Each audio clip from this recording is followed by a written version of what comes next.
They say you never forget your first love, but in my case, I give anything for some selective amnesia to erase the day a love letter written in a child handwritten destroyed my dignity and started haunting me to this day.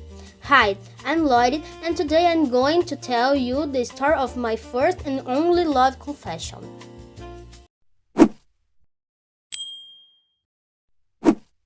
When I was really little, I hadn't started school yet, so I spent all day at home with my mom, just watching TV and playing with the voice in my head. But one day, a strange noise came from the street. My mom and I went to see what it was, and a new family was moving in right across from our house. My mom immediately became friends with the older mother. Hiding behind her was someone else, and that's when I met Andrew. We hit it off instantly. Practically every day I'd go to his house to play. We spent a lot of time playing Free on his computer and Mario on the Nintendo, but most importantly, he was about 2 years older than me, so it helped me pass all the hard levels, and he had so much patience. And yes, I fell for him because he beat the levels for me, but maybe I didn't have a video game at home influenced that. I'd wait for the exact moment he got home from school just to go to his house. His parents were sweethearts and always invited me for lunch and to play with Andrew. Unlike my cousin, Andrew spoke highly of school, so I was really anxious to start and tell him all about it. I thought all boys would be just like Andrew, but I had a really check.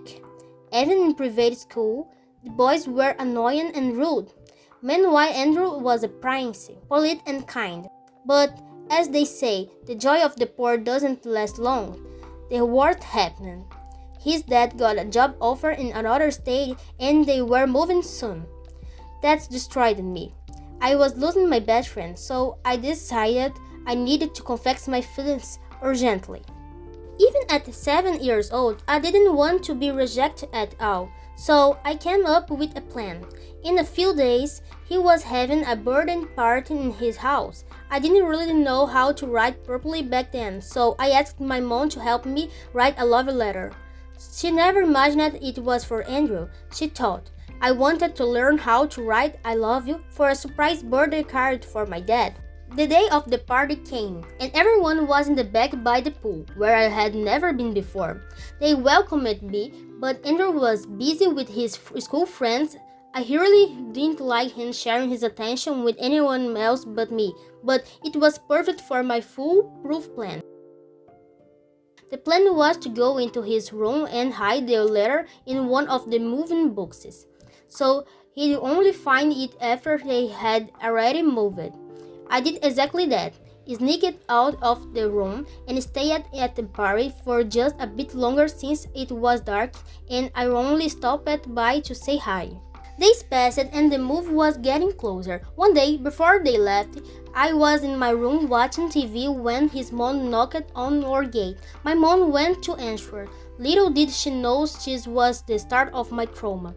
A little later, I heard Andrew's mom's voice saying she found a love letter in one of the boxes. I froze instantly. I locked myself in my room, dying of embarrassment, hearing them laughing in the living room. At least he wasn't there at the time.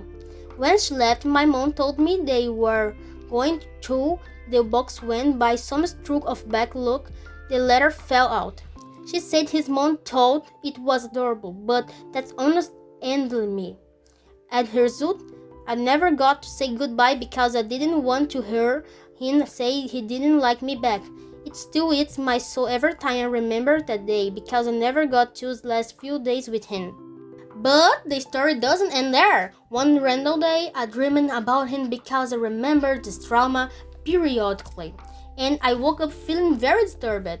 I kept wondering if he liked me too, or if he even remembered me. I know I wouldn't be able to sleep without answers, so I activated my full Sherlock Holmes mode. Kids, don't do this.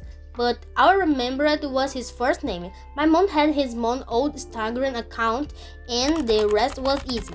I went to her and her husband's accounts and got their next names. I checked out their friends, but there was nothing of a profile with his name. By accident, I found his old school.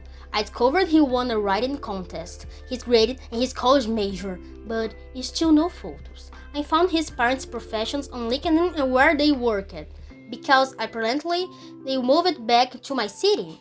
His mom is a psychologist, and Andrew was studying psychology too. After days, I concluded he was no social media, so I decided to wait for him to graduate and go work at his mom clinic, where I will accidentally show up one day. I guess the moral of the story is don't push your whole life in social media. And that was it. I hope you liked the video. Do you guys remember your first love too? Don't forget to subscribe so you don't miss any videos. Comment and leave a like. Kisses and see you next time. Bye!